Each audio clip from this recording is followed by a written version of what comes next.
Bakit ngayon ka lang dumating sa video ko? Alam mo kaibigan, kahit anong gwapo mo, kahit anong laki ng mo, wala kang may pagmamalaki sa mundong ito. Bakit nga ba? Bakit nga ba sobrang late ng video natin ng Redmi Note 12 Pro? Well, hindi ko rin alam. Gunggong!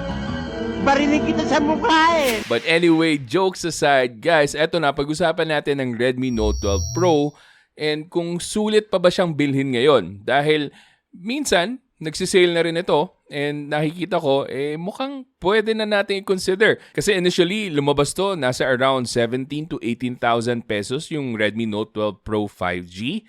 But now, minsan, nakikita na natin to around 16,000 pesos na medyo mas katanggap-tanggap. Pero bago natin ituloy yung usapan, ito ang quick unboxing.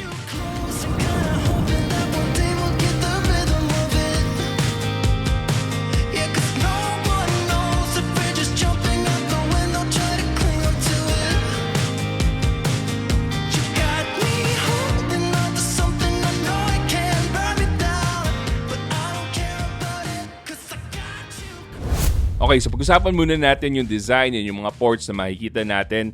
Sa baba, meron tayong SIM card tray. Dual SIM card slot lang po siya. Wala siyang expandable memory card slot. But thankfully, sa taas naman, meron tayong 3.5mm headphone jack and nandyan pa rin yung IR blaster. At pagdating naman sa back panel nito, napakakintab po ng ginamit nila dito. Sobrang glossy talaga. Konting hawak pa lang sa back panel, kita agad yung dumi ng smudges ng fingerprint natin. So, syempre, highly recommended na gamitan nyo to ng phone case para hindi dumihin yung itsura niya. Now, moving on from the design, pag-usapan naman natin next yung performance. So, meron tong MediaTek Dimensity 1080 na chipset, which is, again, the same as the MediaTek Dimensity 920. If you've seen performance test about that phone, asahan nyo na aabot tayo na around 400 plus thousand na Tutu benchmark points. And dito sa test natin, umabot tayo ng 470 plus thousand na Tutu benchmark points. Na baka isipin nyo lang na bago tong chipset na to, 1080, but this has been out since last year with the Dimensity 920 and has just been rebranded as the 1080. So wala naman pong pagbabago sa capability and performance nito if you compare this to last year's chipset na 920. Kung gagamitin nyo lang to for browsing social media, magti-TikTok lang po kayo, or kung katulad ko kayo na mahilig sa manga, magbabasa lang kayo ng manga online, wala pong problema dito sa phone na to. Smooth na smooth overall yung performance niya. Now, where you might see na medyo kulang siya pagdating sa performance is pagdating sa gaming, of course. So this one, I wouldn't say na talagang solid for gaming kasi medyo mahina lang po yung makukuha yung graphics quality for a phone at this price range. Now, kaya kina-qualify ko na para sa price range niya kasi at around 16 to 17,000 pesos or maybe 18,000 pesos, malapit-lapit na to sa presyo ng isang Poco F5 na merong Snapdragon 7 Plus Gen 2. So kung makikita nyo dito sa display natin, yung side-by-side ng isang Redmi Note 12 Pro 5G and ng isang Poco F5 pagdating sa wildlife extreme na test na ginawa natin, well, you can see the huge difference in performance level.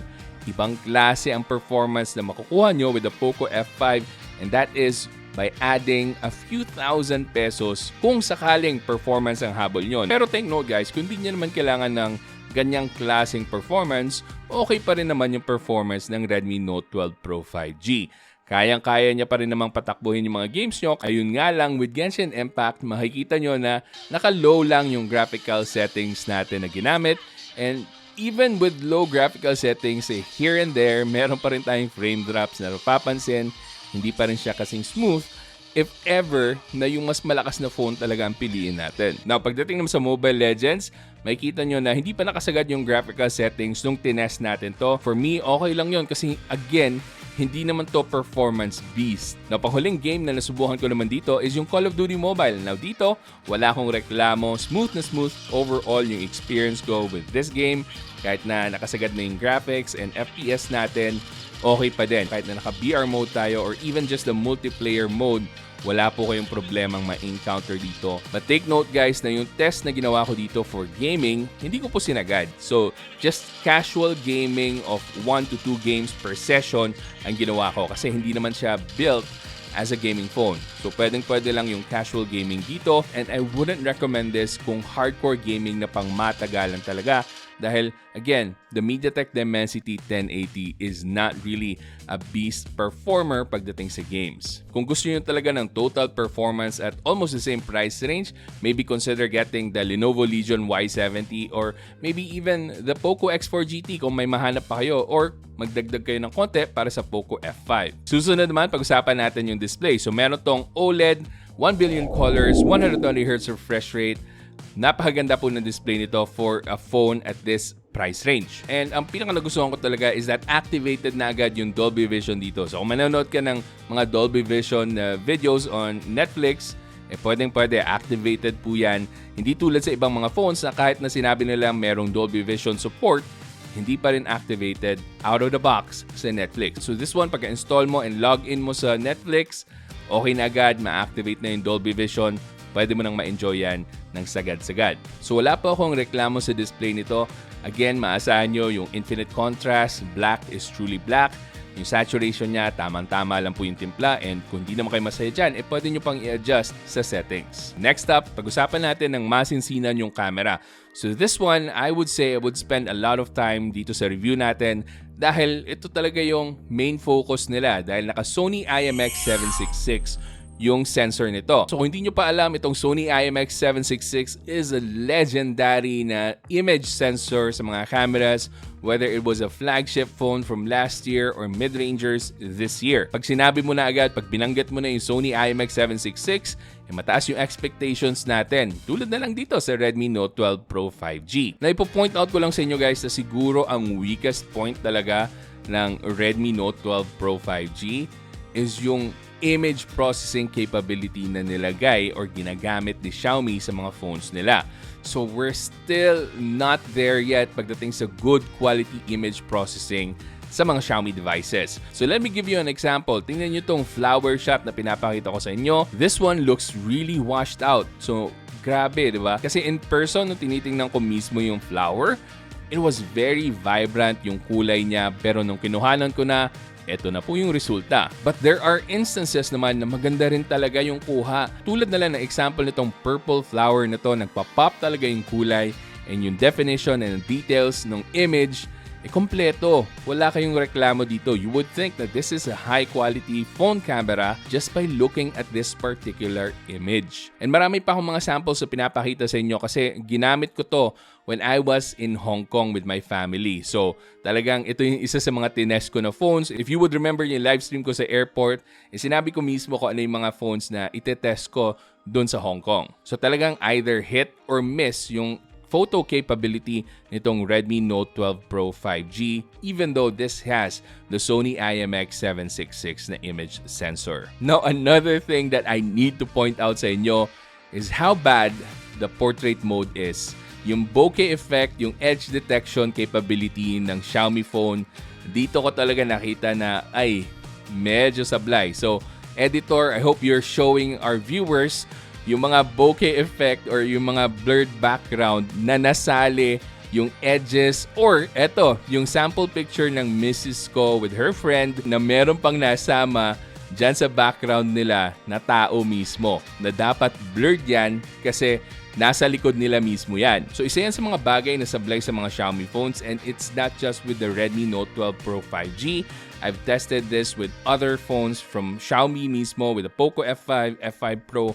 Talagang sablay yung edge detection nila na algorithm. So kailangan talaga nila ng huge improvement pagdating sa aspetong to sa mga camera phones nila. Na pagdating naman sa low light scenarios, mapapansin rin natin na bumababa rin talaga yung image quality, which is something naman that's typical with other phones as well, not just with the Redmi Note 12 Pro 5G. So lahat po affected nito. So hindi ko naman sila babawasan ng puntos doon. It's just that I need to mention this para aware kayo na hindi rin ganun kaganda yung low light performance ng Redmi Note 12 Pro 5G. Although there are instances na kung ang kinukuhanan yung subject ay maliwanag Pero during nighttime, maganda pa rin yung kalalabasan tulad na lang nito mga night sample photos natin coming from Disney. But you will just notice na overall, medyo softer na talaga yung image as compared to shooting photos during daylight. Now, sa selfie camera naman, soft yung images na nakukuha natin and by default, naka-on yung beauty filter. And dito naman sa video side natin, ito yung sample natin during nighttime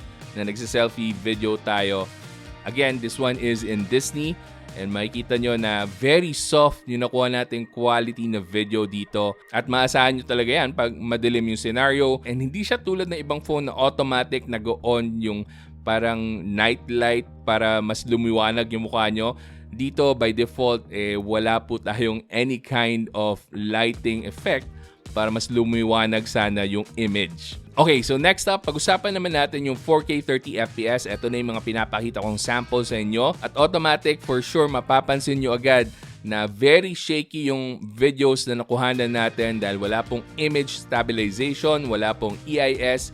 And sabi nila, meron daw OIS dito, but it seems like the OIS only kicks in when you're taking photos but not actually when you're taking videos. Now, you can lower down the resolution para mas stable yung video na makuha natin, but again, for me, I shoot at 4K 30fps. Now, sayang kasi yung image quality na nakukuha natin with the videos, as long as broad daylight yung kinukuhanan natin, maganda sana. Mataas yung image quality niya. Nandun yung details, very sharp yung images. It's just that, ayun nga, mauga masyado and it's not gonna be useful if you're moving around, naglalakad kayo. And mapapansin nyo rin na medyo nakakahilo pag nagpapan tayo left or right. So, hindi very smooth yung movement or fluidity ng video natin. Kung naka Redmi Note 12 Pro 5G na kayo, the only way to solve this is gamitan nyo ng gimbal yung phone nyo. But overall, para sa akin, medyo nasa disappointing side yung Sony IMX 766 na camera dito dahil nga hindi consistent yung photos na nakukuha natin. Minsan we get good shots, minsan we get bad shots, and then yung video side naman sayang at hindi natin mapapakinabangan ng todo dahil shaky yung image na makukuha natin and wala talagang image stabilization. If you compare this with the Poco F5 Pro na meron tayong EIS out of the box, hindi po shaky yung mga videos nun. I think that one has a better camera package than the Redmi Note 12 Pro 5G. Now moving on just quickly on the battery, meron tong 5,000 mAh na battery capacity and a 67-watt fast charging capability. And so far, okay naman. And pagdating naman sa battery life niya, habang ginagamit ko siya sa Hong Kong, extensive use na pag picture and pag video, hindi naman po ako nakulangan sa battery life. Umabot po siya ng full day na hindi po nade-drain mismo. May natira pa pagdating ko sa hotel namin. Tulad naman ng palagi ko sinasabi tungkol sa battery, it really depends sa usage nyo. So, your mileage may vary. Depende na lang talaga kung gaano kasagad yung paggamit nyo ng mga phones nyo. But kung regular casual use lang, hindi nyo sasagarin sa gaming, kayang-kaya nito mag-last for a day or even two without having to recharge it. Okay, so finally, dapat mo bang bilhin yung Redmi Note 12 Pro 5G right now? Let's say kung SRP, nasa 18,000 pesos yung lowest variant, should you buy it or meron pa ba tayong better options? Kung naka-SRP lang talaga yung Redmi Note 12 Pro 5G, I think you have lots of better options, guys. Kasi nandyan na yung Poco X5 Pro na minsan nagsisale at 15,000 pesos. And then nandyan yung Poco X4 GT naman kung gusto nyo ng hardcore gaming and wala kayong pakialam gaano sa camera naman. And then nandyan na rin yung Lenovo Legion Y70 if ever man na okay kayo or open-minded kayo na bumili ng isang China ROM phone and hardcore gaming ang target nyo. And nandyan na rin yung Poco F5 naman kung performance with decent camera combination naman ang hanap nyo. So kailan ko ba i-recommend itong Redmi Note 12 Pro 5G? Only if it goes on sale. So kung makita nyo to at around 15 to 16,000 pesos, I think that is a fair price for a phone of this caliber. So, okay naman yung camera niya. Again, hit or miss. So, depende na lang talaga sa situation or sa timing or sa timpla. And yung performance naman niya, it's definitely way better than the performance that you might get from something that has a Snapdragon 695 or Snapdragon 680. Mas panalo po yung Dimensity 1080. Kung ang pinagpipilian nyo is the Redmi Note 12 Pro 5G, Tecno Camon 12 Pro 5G, or the Infinix Note 30 VIP, or maybe even the Infinix Zero 5G 2023. Para sa akin lang, I think angat pa rin overall ang Redmi Note 12 Pro 5G. And again, take note guys na this is considering na naka-sale po siya. So, 15,000 to 16,000 pesos, mas pipiliin ko yung Redmi Note 12 Pro 5G over the Infinix Note 30 VIP or the Tecno Camon 20 Pro 5G or the Infinix Zero 5G 2023. But that's just my take. Kung gusto nyo naman ng better or stronger performance pagdating sa gaming, of course, check out the Infinix Note 30 VIP or the Tecno Camon 20 Pro 5G. But those phones are not really meant for hardcore gaming kasi medyo may kainitan yung chipset na ginamit yung Dimensity 8050. There you have it guys. Hopefully, tama lang yung timing ng video natin about the Redmi Note 12 Pro 5G dahil nga bumababa na yung presyo niya and saktong-sakto na. May recommend ko na sa inyo pag naka-sale po or naka-promo pricing siya. And lahat po ng links nandyan sa description box para makapili kayo ng legit na Redmi Note 12 Pro 5G and meron talagang warranty. But anyway, kung gusto mo pang manood ng mga videos ko, andito po yung mga ililink ko. Panigurado magugustuhan niyo yung mga yan. So hanggang sa susunod, ako nga pala ulit si Janus ng Pinoy Techdad. Kita-kita ulit tayo.